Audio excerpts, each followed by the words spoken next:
दोस्तों, जीवन में अनेक कठिनाइयाँ आती रहती हैं। कभी कभी ज़िंदगी कांटों भरी होती है। अगर आपको मंजिल हासिल करना है तो उस रास्तों में कांटों से होकर गुजरना पड़ता है, संघर्ष करना पड़ता है। ऐसे ही एक कहानी है, यह बहुत ही दर्द भरी कहानी है। वह औरत सब कुछ भूल जाती है मगर एक बात नहीं भूल पाती है। वही बात हमेशा उसके दिल में खटकती है। हेलो दोस्तों, नमस्कार। मेरा नाम संजय है। मैं आप लोगों के सामने फिर एक नई कहानी के साथ उपस्थित हुआ हूँ। कहानी बहुत ही रोचक है, कृपया पूरा सुनिएगा तभी समझ में आएगा। वीडियो अच्छी लगे तो वीडियो को लाइक कर दीजिए। चैनल पर नए हैं तो चैनल को सब्सक्राइब कर लीजिए। चलिए अब वीडियो को शुरू करते हैं। यह कहानी है केरल के कन्नूर ज़िले की। जिस ज़िले में एक गांव होता है, उस गांव में एक सुलेखा नाम की लड़की होती है। एक दिन वह अपने घर पर बैठी थी, तभी दो बाइक सवार बंदे वहां पर आते हैं और धड़धड़ाते हुए उसके घर में घुस जाते हैं। वे लोग इतने नज़दीक पहुंच जाते हैं जिसकी इजाज़त न तो कानून देता है और न तो समाज। दोस्तों, सुलेखा डर जाती है। उसे कुछ समझ में नहीं आता है, वह करे तो क्या करे। वह कुछ बोल नहीं पाती। उन्हीं लोगों को बोलना था। वो लोग कहते हैं, कहाँ है मेरा पैसा। दोस्तों, वह कांपते हुए बोलती है, अभी पैसों का इंतज़ाम नहीं हो पाया है। तो वो लोग कहते हैं, अब बता तेरे साथ हम लोग क्या करें। दोस्तों, वह औरत कहती है कि 2 दिन का और मौका दे दो, उसके बाद अगर नहीं दे पाई तो जो मर्जी वो कर लेना। लेकिन दोस्तों, देने वाला सोचता है कि अब तक नहीं दे पाई हो तो वो 2 दिन में कैसे दे पाएगी। अगर नहीं हुआ तो इसका अंजाम क्या होगा। सुलेखा सोचती है, अगर 2 दिन में इंतज़ाम नहीं हो पाया तो मेरे साथ क्या अंजाम होगा। यह सोचकर वह डर जाती है और कांपने लगती है। दोस्तों, ये वही लड़की है जो 20 साल में विधवा हो जाती है। आज उसकी उम्र 30 साल हो गई थी। जब वह मायके आती है तो मायके वाले उसके लिए लड़का ढूंढते हैं कि इसकी अभी आधी उम्र भी नहीं बीती है, यह कैसे अकेले रहेगी। सुलेखा एकदम गुमसुम सी रहती है, वह किसी से ज़्यादा बोलती नहीं है। सुलेखा खूबसूरत होती है, उसकी बॉडी फिटनेस अच्छी होती है। लेकिन दोस्तों, सुलेखा की किस्मत ख़राब थी जो कि 20 साल में ही विधवा हो गई। दोस्तों, सुलेखा के लिए लड़का तो मिल गया, लेकिन भगवान न करे ऐसा लड़का किसी दुश्मन को मिले। दोस्तों, 2012 में उसकी शादी हुई थी। 5 साल के अंदर अंदर उसके सारे गहने बिक जाते हैं। उसके मायके से आया हुआ सारा सामान बिक जाता है, क्योंकि दोस्तों, सुलेखा की शादी जिससे हुई थी वो नंबर 1 का शराबी था और नंबर 1 का जुआरी था। वह जो भी कमाता जुआ में हार जाता और घर से पैसे ले जाकर शराब पीता था। जुए में वह एक बार जीतता तो 4-5 बार हारता था। जुए में उसने सारी ज़मीन जायदाद सब कुछ बेच देता है। कुछ ही सालों में यहाँ तक की नौबत आ जाती है कि खाने के लिए कुछ नहीं बचता। सुलेखा की एक 5 साल की बेटी हो जाती है। न तो बच्चे के पास ढंग के कपड़े होते हैं और न तो सुलेखा के पास। दोस्तों, सुलेखा तंग आकर अपने पति से अलग रहने लगती है। वह मजदूरी करने जाती है, उससे जो पैसा मिलता दोनों माँ बेटी का खर्चा चलता है। लेकिन दोस्तों, यहाँ भी उसको सुकून नहीं मिलता। उसके जीवन का बुरा वक्त अभी आना बाकी था। सुलेखा का पति शाम को आता, सुलेखा के सारे पैसे छीन लेता, नशा करता, जुआ खेलता, यही उसका काम था। सुलेखा का पति ब्याज पर कर्जा लिया होता है जो बढ़कर लगभग 2 लाख रुपए हो गए थे। जिससे वह कर्जा लिया होता है, वह बहुत ही हरामी किस्म का आदमी था।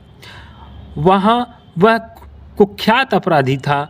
वही जुए का सरगना होता है, वही सबको कर्जा देता है और अपने जाल में फंसाकर उसकी ज़िंदगी बर्बाद कर देता है। जब वह आदमी कर्जा मांगने आता तो बोल देता दे दूंगा। ऐसा करते करते 4-5 माह बीत जाता है। एक दिन कुख्यात अपराधी सुलेखा के घर जाता है पैसे मांगने, तो वह आदमी भाग जाता है। यह बात सुलेखा को नहीं पता होता है कि मेरे पति कर्जा लिए हुए हैं। दो आदमी बाइक से आते हैं, सुलेखा से पूछते हैं। सुलेखा के पति का नाम होता है रविंदर। कहते हैं रविंदर कहाँ है? तो सुलेखा कहती है मैं नहीं जानती, उनसे मैं अलग रहती हूँ, उनसे मेरा कोई वास्ता नहीं है। तो दोस्तों, बाइक सवार में से एक कहता है वह मुझसे 1.5 लाख रुपए कर्जा लिया था, जो अब कुल मिलाकर 2 लाख रुपए हो गए हैं, और वो कर्जा हमने तेरे वास्ते दिया है। जब इतनी बात सुनती है तो उनकी नीयत को भांपती है तो उसकी रूह कांप जाती है। सुलेखा उन लोगों को अपने सामने से हटाना चाहती थी, तो सुलेखा कहती है जो कर्जा वो लिए हैं मैं दे दूंगी, लेकिन अभी नहीं, 1 महीने बाद दे दूंगी। अब दोस्तों, सुलेखा दूसरे के घर झाड़ू पोछा करने वाली औरत 2 लाख रुपए तो दूर, उसे महीने के 15 से 20 हज़ार रुपये जुटाना मुश्किल था। वो दोनों आदमी चले जाते हैं। वो आदमी सोचते हैं जिसके पास खाने के पैसे नहीं हैं वो 1 महीने में 2 लाख रुपए कहाँ से जुटा पाएगी। चलिए, 1 महीने बाद नहीं देगी तो हम लोग इसी का फ़ायदा उठाएंगे। दोस्तों, 1 महीने बाद वो लोग फिर आते हैं। फिर सुलेखा उनसे 10 दिन का समय मांगती है, लेकिन वे लोग जब भी आते तो सुलेखा से बेशर्मी से पेश आते थे। वो लोग उसके एकदम करीब जाते थे, वो डर जाती थी। उसकी जो बेटी थी वो भी डर जाती थी। लेकिन दोस्तों, फिर भी सुलेखा कहती थी भैया 2-4 दिन का और मौका दे दो, आपके पैसे मैं चुका दूंगी, क्योंकि वो लोग जानते थे कि वो पैसे तो दे नहीं पाएगी। आज या कल हम लोग कामयाब हो जाएंगे। दोस्तों, अगली बार वो लोग फिर आते हैं तो सुलेखा केवल 2 दिन का मौका मांगती है। तो वो आदमी कहता है कि ये आखिरी चांस है, इसके बाद हम कोई मौका नहीं देंगे। अगर 2 दिन बाद पैसा नहीं मिला तो सोच लेना, कोई तुम्हें बचाने नहीं आएगा। वो लोग चले जाते हैं। उनके चले जाने के बाद वह परेशान हो जाती है, रोने लगती है। लेकिन उसी समय वो बात याद आती है कि जब भी कोई ज़रूरत पड़े तो वो बेझिझक यहाँ पर आ जाना। दोस्तों, सुलेखा की जहाँ पहले शादी हुई थी वो परिवार बहुत अच्छा था।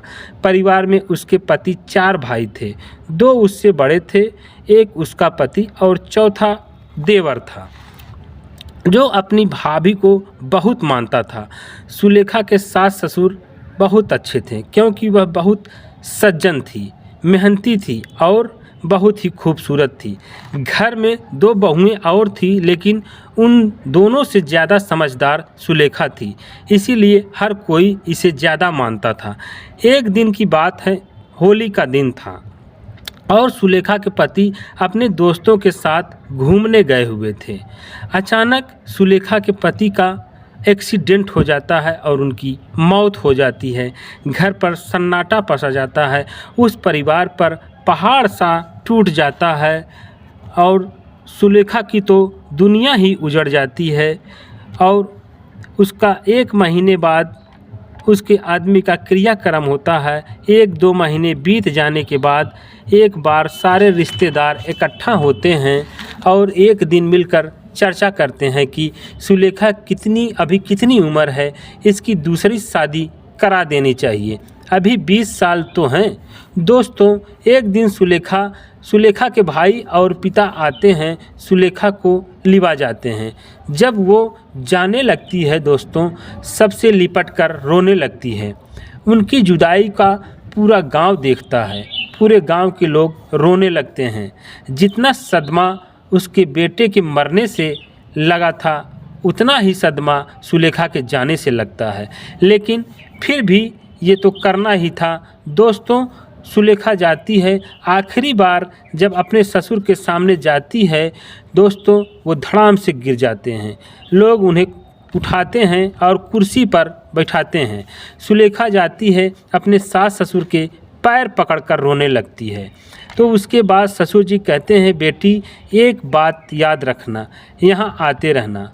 बेटा नहीं है तो क्या हुआ, लेकिन हम लोग तो हैं, हमें अपना ही समझना। कोई ज़रूरत हो तो आ जाना और हमें याद करना। सारी बातें उसके ससुर जी ने ही कहे रहे होते हैं। आज वही बात सुलेखा को 10 साल बाद याद आती है। सुलेखा सोचती है, चल रही हूँ उन्हीं लोगों से मदद मांगती हूँ, देखो क्या कहते हैं। मेरे मायके वाले इतने सक्षम तो हैं नहीं और मेरी मदद करने वाला कोई है नहीं। यही सोचकर सुलेखा 10 साल बाद अपने पहले वाले ससुराल जाती है। लगभग 70-80 किलोमीटर दूर उसका ससुराल होता है।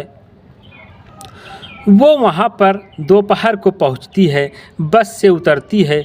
जहाँ पर बस से उतरती है वहाँ से उसका ससुराल लगभग 5 किलोमीटर दूर था। कोई साथ नहीं था। मई का महीना था, भीषण गर्मी पड़ रही थी। माँ बेटी दोनों गर्मी से बेहाल थे। तभी वहाँ एक लड़का बाइक से आता है। सुलेखा बाइक वाले से कहती है, भैया मुझे फला गांव जाना है, मुझे पहुँचा दोगे? अगर पहुँचा दोगे तो आपकी बहुत मेहरबानी होगी। तो लड़का कहता है, चलो मैं भी उधर ही चल रहा हूँ, मैं तुम्हें वहीं छोड़ दूँगा। थोड़ी दूर जाने के बाद एक चौराहा पड़ता है। लड़के को कोल्ड ड्रिंक पीने का मन करता है तो लड़का कहता है, तुम 2 मिनट रुको, मैं अभी आता हूँ। तो लड़का कोल्ड ड्रिंक पीता है। लड़के को कोल्ड ड्रिंक पीते देख सुलेखा की बेटी कहती है, मम्मी फ्रूटी। तो लड़का 2 फ्रूटी खरीदता है और एक बिटिया को देता है, दूसरी सुलेखा को देता है। दोस्तों, उस लड़के का नाम होता है सर्वेश। तीनों लोग वहीं खड़े होकर कोल्ड ड्रिंक पीने लगते हैं। सर्वेश कोल्ड ड्रिंक पीता है, माँ बेटी फ्रूटी पीती हैं। तो सुलेखा बोलती है, भैया मैंने आपको परेशान किया है। तो सर्वेश कहता है, गर्मी का दिन है, इसमें परेशान होने वाली क्या बात है। तीनों बाइक पर बैठते हैं और चल देते हैं। थोड़ी देर में सुलेखा का ससुराल आ जाता है। सर्वेश कहता है, आपका गांव आ गया। सर्वेश उन दोनों को छोड़कर चला जाता है। सुलेखा अपनी बेटी को लेकर अपने ससुराल पहुंचती है। उसके सास ससुर बरामदे में बैठे होते हैं। दोस्तों, सुलेखा जाती है, उनके पैर पकड़कर गिर जाती है और फूट फूट कर रोने लगती है। जब घर वाले देखते हैं कि ये कौन है, जब सुलेखा का चेहरा देखते हैं तो कहते हैं, ये तो मेरी बहू है। दोस्तों, जब रोने की आवाज़ सुनता है तो वही लड़का निकलता है जो सुलेखा को बाइक पर बैठा कर लाया था। जब सुलेखा की शादी हुई थी तो उस समय सर्वेश बहुत छोटा था। उसको दाढ़ी मूछ नहीं आई हुई थी, लेकिन अब उसने दाढ़ी मूछ रख ली थी। इसीलिए सुलेखा उसे पहचान नहीं पाती है और सर्वेश भी सुलेखा को नहीं पहचान पाता है, क्योंकि 10 साल की उम्र जो बीत जाती है। थोड़ी देर में सारे गांव के लोग जुट जाते हैं। सब लोग कहते हैं, अरे फलाने की बहू आई है। लोग आते हैं, उनका हाल चाल पूछते हैं तो वो बताती है, मैं जहाँ भी हूँ सुखी हूँ, अच्छे से हूँ। लेकिन दोस्तों, ये बात केवल सुलेखा ही जानती है कि वह कैसे रह रही है और कितनी मुश्किल से अपनी ज़िंदगी गुजार रही है और यहाँ पर किस लिए आई है। सुलेखा खाना पीना खाती है। खाना पीना खाने के बाद सुलेखा के सास ससुर बताते हैं कि बेटी, अब पहले वाला परिवार नहीं रह गया है, सब लोग अलग अलग हो गए हैं। दोनों बड़े बेटे ठाठ से रहते हैं, उनका अपना अपना काम है। हम लोग सर्वेश को लेकर अपने साथ रहते हैं और अब पहले जैसा हालात बिल्कुल नहीं है। सर्वेश भी अपनी पढ़ाई पूरा कर चुका है, बस इसकी नौकरी लग जाए तो इसकी भी शादी कर देंगे, मेरे सर से बोझा उतर जाएगा। तो सुलेखा सोचती है, ये खुद पाई पाई के मोहताज हैं, ये क्या मेरी मदद करेंगे। थोड़ा मोड़ा होता तो मैं कहती 2 लाख रुपए हैं, ये लोग कैसे देंगे। दोस्तों, वो निराश हो जाती है, उन लोगों से कुछ नहीं कहती है। सुलेखा शाम को वहीं पर रुक जाती है। सर्वेश ही खाना बनाता था, उसकी माँ से खाना नहीं बन पाता था। रात का खाना सुलेखा बनाती है, सबको खिलाती है। रात को खाने के वक्त उसकी सास कहती है कि बेटा तुम बहुत दिन बाद आई हो, इतनी बिजी हो गई थी क्या? कम अपनी दुनिया में कहाँ बिजी हो गई थी? दरअसल हम तुम्हें जाने ही नहीं देते, लेकिन हमारे सामने मजबूरी थी। मेरा बेटा उस समय मात्र 15 साल का था। अगर 2-3 साल और बड़ा होता तो हम इससे तुम्हारी शादी कर दिए होते। दोस्तों, जब ये बात सर्वेश और सुलेखा सुनते हैं तो एक दूसरे को देखने लगते हैं। शायद उनके दिल से भी यही आवाज़ आती है, काश ऐसा हो जाता।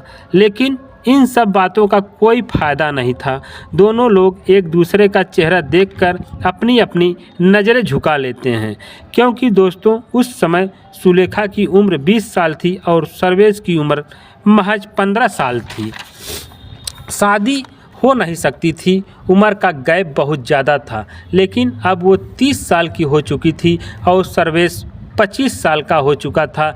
ये सामान्य सा गैप था, ये कोई उम्र ज़्यादा नहीं थी। लेकिन दोस्तों सुबह होती है, सभी लोग चाय नाश्ता करते हैं। सुलेखा खाना बनाती है। सुलेखा जाने की तैयारी कर रही थी। सुलेखा अपनी बेटी से कहती है, बेटा जल्दी जल्दी खाना खा लो, घर चलना है। लेकिन दोस्तों सुलेखा उन गद्दारों से इतनी डरी रहती है, वो रोने लगती है। सोचती है अगर घर जाएंगे तो वो लोग आएंगे, मुझसे पैसा मांगेंगे तो मैं पैसा कहाँ से दूंगी। दोस्तों सुलेखा की जो बेटी थी वो कहती है, माँ घर चलोगी तो अंकल मारेंगे। इतनी बात सर्वेश सुनता है तो कहता है, कौन अंकल मारेंगे? तो सुलेखा कहती है, नहीं कोई ऐसी कोई बात नहीं है, यह झूठ कह रही है। तो सर्वेश सुलेखा से जिद करने लगता है तो सुलेखा रोते रोते सारी बात बताती है कि कैसी उनकी ज़िंदगी नर्क बन गई है। मैं यहाँ मदद मांगने आई थी, लेकिन यहाँ की हालत देखकर मैं कुछ कह नहीं पाई। तो इतना सुनते ही सर्वेश उसका हाथ पकड़ लेता है और कहता है, जब ये बात है तो जाओ ही मत, यहीं पड़ी रहो, ये भी तो तुम्हारा ही घर है। तो सुलेखा कहती है, मैं यहाँ कितना दिन रहूँगी? बहुत रहूँगी 4 दिन रहूँगी, 10 दिन रहूँगी, और बहुत रहूँगी तो 1 महीना रहूँगी, उसके बाद तो जाना ही पड़ेगा। तो सर्वेश कहता है, क्या ऐसा नहीं हो सकता? जो रात को मम्मी बात कर रही थी, क्या अब ऐसा नहीं हो सकता?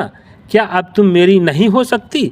दोस्तों इतना सुनते ही सुलेखा ज़ोर ज़ोर से रोने लगती है, उसके सीने से लग जाती है, पागलों की तरह रोने लगती है। सर्वेश चुप कराता है। दोस्तों प्यार तो उनको रात को ही हो गया था, लेकिन वे दोनों प्यार का इजहार करने लगते हैं। जब सर्वेश अपने माता पिता से ये बात बताते हैं तो उनको खुशियों का कोई ठिकाना नहीं होता है और कहते हैं, बेटा तुम लोगों ने हमारी ज़िंदगी 10 साल और बढ़ा दी, इससे बड़ी खुशी और क्या हो सकती है। दोनों की शादी हो जाती है, दोनों खुशी से रहने लगते हैं। दोस्तों ये कहानी सुनाकर किसी को परेशान करना नहीं है, किसी का दिल दुखाना नहीं है। अगर ये कहानी अच्छी लगी हो तो वीडियो को लाइक कर दीजिएगा। चैनल पर नए हैं चैनल को सब्सक्राइब कर लीजिएगा। क्या सर्वेश ने सही किया हमें कमेंट्स बॉक्स में ज़रूर बताइएगा। फिर मिलते हैं एक नई वीडियो के साथ, तब तक के लिए जय हिंद जय भारत।